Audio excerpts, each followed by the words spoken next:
சூர்யாவுக்கு இப்பதாங்க குற்றவாளி யாரு, கொலையாளி யாரு அப்படின்னு சொல்லிட்டு எல்லா உண்மையுமே தெரிய வருது. தெரிய வந்ததுமே, சூர்யா எடுக்க போற முடிவ பத்தி தாங்க இந்த வீடியோல பார்க்க போறோம். அது மட்டும் இல்லாம இந்த ரஞ்சித் எப்படிதான் வந்து மாட்னான் அப்படின்னு சொல்லிட்டு பார்க்கலாம். இப்போ ரஞ்சித் எல்லா தடயங்களையுமே அழிச்சான். ஒரு தடயத்தையுமே வந்துட்டு அவனோட தேவைக்கேற்ப என்னென்ன பண்ண முடியுமோ எல்லாத்தையும் பண்ணான். ஆனா கடைசியில அந்த பென் டிரைவ்ல தான் அவனுக்கு அழிவு இருக்கு அப்படின்னு சொல்லிட்டு அவனுக்கு தெரியாம போயிடுச்சு. ஏன்னா பென் டிரைவை எப்படியாச்சும் வந்து நந்தினி கிட்ட இருந்து வாங்கிடலாம், திருடிடலாம் அப்படின்னு சொல்லிட்டு பக்கா ஃப்ராடு பண்ணான். ஆனா வந்து நந்தினி பண்ணதிலே உருப்படியான காரியம் என்னன்னா, அந்த பென் டிரைவ குடுக்காம இருந்தது மட்டும்தாங்க. அப்படி இருக்கும் பட்சத்துல இப்ப சூர்யா வந்ததுமே, ம். சார் எடுத்தாந்து குடுத்துட்டாங்க. அதான் சார் வாங்க நம்ம பார்ப்போம் அப்படின்ற மாரி சொல்ல, சரி ஃபேமிலி எல்லாரையும் கூப்பிடு அப்படின்ற மாரி சொல்ல, இல்ல சார் ஃபேமிலி யாரையுமே கூப்பிட வேணாம் அப்படின்ற மாரி நந்தினி சொல்றாங்க. அதுக்கு காரணம் என்ன அப்படின்னு பார்த்தீங்கன்னா, பேட் டச் பண்ணது நந்தினிய கிடையாது, மாதவிய. அப்படி இருக்கும்போது ஒரு பொண்ணா யோசிக்கிறாங்க. இத ஆனா வந்துட்டு மாதவி அம்மா சொல்லியிருந்திருக்கலாம். ஆனா எல்லார்கிட்டயும் சொல்லாம இருந்ததுக்கு ரீசன், ஒரு பொண்ணோட மானம் போயிடும் அப்படின்றதுக்காக தான் நந்தினி அந்த பழிய போட்டுக்கிட்டாங்க. அதனால வந்து சூர்யா கிட்ட நந்தினி இன்டைரக்ட்டா சொல்றாங்க. இல்ல சார் வேணாம். நம்ம 2 பேர் மட்டுமே பார்த்து என்னன்னு முடிவு பண்ணலாம். ஃபேமிலி யாரையும் கூப்பிடாதீங்க அப்படின்ற மாரி கேட்க, ஒய் நந்தினி ஒய் அப்படின்ற மாரி கேட்க, அதுக்கு காரணம் இருக்கு. உங்களுக்கே புரியும் சார் அப்படின்ற மாரி சொல்லிடுறாங்க. சூர்யாவுக்கு ஒண்ணுமே புரியல. எதுக்காக இவ இப்படி சொல்றா போறான்னு சொல்லிட்டு சூர்யாவுக்கு ஒண்ணுமே புரியாம பார்த்துட்டு இருக்காரு. அப்பதான் வந்துட்டு சரி வா நம்ம பார்ப்போம்ன்னு சொல்லிட்டு பார்க்கும்போது, ரஞ்சித்துக்கு வந்து படபடன்னு இருக்கு. ஐயையோ! எல்லாமே முடிய போகுதே! பயமா இருக்கே! என்ன பண்றது? அப்படின்னு சொல்லிட்டு ரொம்பவே வந்து குழப்பத்தோட இருந்துட்டு இருக்காங்க. அப்பதான் நம்ம நந்தினி என்ன சொல்றாங்க அப்படின்னு பார்த்தீங்கன்னா, எவ்வளோ பிரச்சனை வந்தாலும் சார் நீங்க ரொம்ப பொறுமையா இருக்கணும் அப்படின்ற மாரி சொல்றாங்க. ஏன்னா வந்து பேட் டச் பண்ணது அவங்க அக்கா. அப்படி இருக்கும்போது நான் நான் நந்தினி பழி ஏத்துக்கிட்டதுனால முன்னாடியே சொல்லிட்டு, அத பார்த்துட்டு இருக்காங்க. பார்த்தா செம ஷாக் ஆயிடுறாங்க சூர்யா. "என்ன நந்தினி இது? உன்ன டச் பண்ணலையா? மாதவிய தான் டச் பண்ணதா?" அப்படின்ற மாரி கேட்க, "ஆமா சார்" அப்படின்னு சொல்லிட்டு அப்பதான் வந்து இன்னும் டீப்பா பார்க்க ஆரம்பிக்கிறாங்க. ஏன்னா லாஸ்ட்லேருந்து பார்த்தாங்க. ஃபர்ஸ்ட்லேருந்து பார்த்துட்டு வந்தா ரஞ்சித் தொட்ட விஷயம் தெரிஞ்சிருக்கும். லாஸ்ட்லேருந்து வந்து பார்க்கவுமே என்ன பண்றது போறதுன்னு சொல்லிட்டு சுத்தமா புரியல. உடனே சூர்யாவுக்கு தலையே சுத்திடுச்சு. ரஞ்சித் தான் தொட்டிருக்கானா அப்படின்னு சொல்லிட்டு செம ஷாக்ல உடனே நல்ல நல்ல அகைன் அகைன் பார்த்தா அது ரஞ்சித் தான். உடனே வந்து எல்லாரையும் கத்தி கூப்பிடுறாங்க. போயிட்டு அவனை உயிரோட விட மாட்டேன். அப்பாவியான மூஞ்ச வச்சுக்கிட்டு எல்லாரையுமே அவன் ஏமாத்திட்டு இருக்கான். அவனுக்கு நான் இன்னைக்கு ஒரு முடிவு கட்டுறேன் அப்படின்ற மாதிரி நம்ம நந்தினி வந்து சொல்லவுமே, எதுவும் பண்ணாதீங்க சார் விட்டுருங்க சார்ன்னு சொல்றாங்க. இல்ல அது எப்படி எல்லாம் பண்ணாம எப்படி நந்தினி இருக்க முடியும்? இதுக்கு ஒரு முடிவு கட்டினா மட்டும்தான் நந்தினி சரி வரும் அப்படின்ற மாதிரி கத்தி எடுத்து கூப்பிட்றாமே பயம் தாங்க முடியல.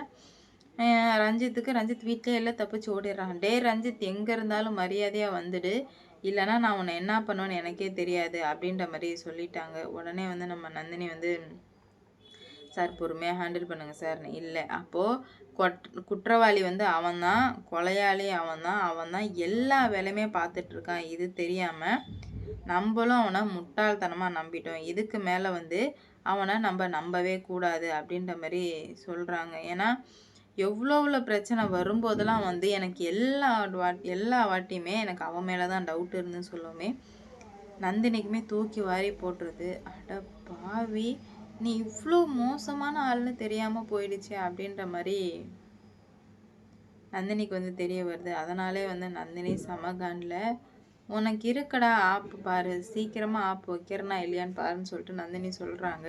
சூர்யா இருந்துக்கிட்டு நந்தினி எனக்கு சமக்கம் வருதுன்னு எல்லாரையுமே கூப்பிடுறாங்க. இப்போதான் எல்லாரையுமே கூப்பிட்டு அவங்க அங்கிளை பார்த்து கேட்குறாரு சூர்யா, யோ என்னையா புள்ள வளர்த்து வச்சிருக்க, இவ்வளோ கேவலமான பிள்ளைய வளர்த்து வச்சிருக்க, இதுக்கு நீங்கள் எல்லாருமே தூக்க மாட்டி தொங்கணும் அப்படின்ற மாதிரி சொல்ல ஹரிதாவுக்கு கோவம் வந்துடுது. ஏய் எவ்வளோ தைரியம் இருந்தால் எங்கள் அப்பா கிட்ட நீ இப்படிலாம் பேசுகிற அப்படின்னு சொல்லிட்டு, உங்கள் அண்ணன் பண்ண காரியத்துக்கு ஆக மொத்தம் உங்கள் எல்லாரையும் வெட்டி போட்டிருக்கணும், நான் தான் வந்து தப்பு பண்ணிட்டேன் அப்படின்ற மாதிரி சொல்கிறாங்க. இல்லை எங்கள் அண்ணன் ஏதோ பண்ணியிருக்க மாட்டான், என்ன உளறிட்டு இருக்க அப்படின்ற மாதிரி கேட்க, ஆமாம் உங்கள் அண்ணன் என்ன பண்ண தெரியுமா அப்படின்னு சொல்லிட்டு அப்போ தான் எல்லாத்தையும் சொல்கிறாங்க. இந்த சிசிடிவி கேமராவை பாருங்கள் உங்களுக்கே தெரியும் அப்படின்னு சொல்லிட்டு காட்டுறாங்க. சிசிடிவி கேமராவில் பார்த்தா எல்லாமே தெரியுது.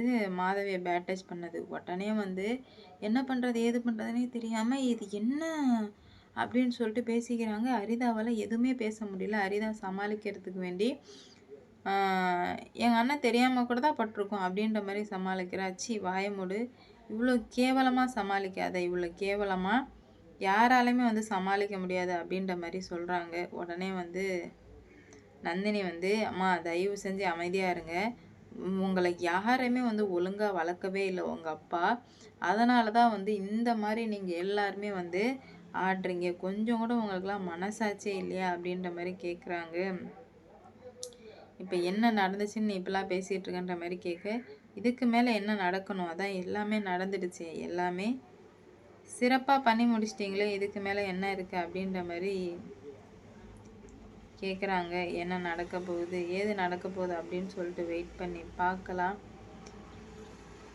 சூர்யா வந்து அவனை வந்துட்டு வர சொல்லுங்க, இல்லைன்னா நான் அவனை என்ன பண்ணுவேனே எனக்கு தெரியாது அப்படின்ற மாதிரி சொல்கிறாங்க.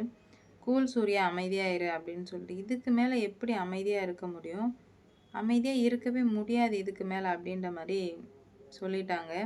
அவனை கூப்பிட்டா தான் தெரியும் இது தெரிஞ்சு பண்ணதா தெரியாமல் பண்ணதான்னு. நம்மளாம் வந்து எந்த முடிவுமே எடுக்க வேணாம் அப்படின்ற மாதிரி சொல்கிறாங்க.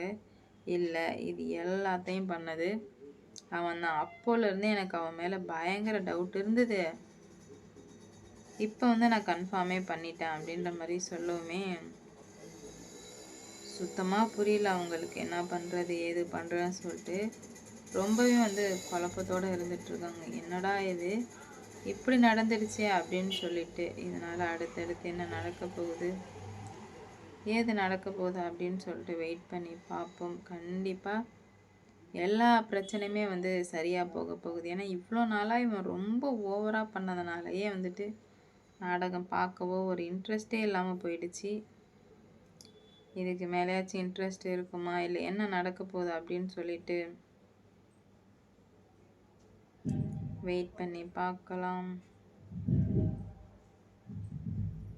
சூர்யா எடுத்த முடிவு உங்களுக்கு பிடிச்சிருந்தது அப்படின்னா மறக்காம சப்ஸ்கிரைப் பண்ணிக்கோங்க,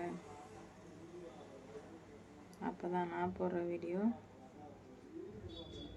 நோட்டிஃபிகேஷனாக வரும்.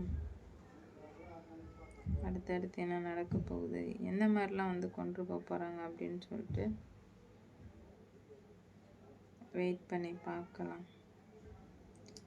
எல்லா பிரச்சனையுமே முடிவடைய நேரம் வந்துருச்சு நான் நம்புகிறேன்.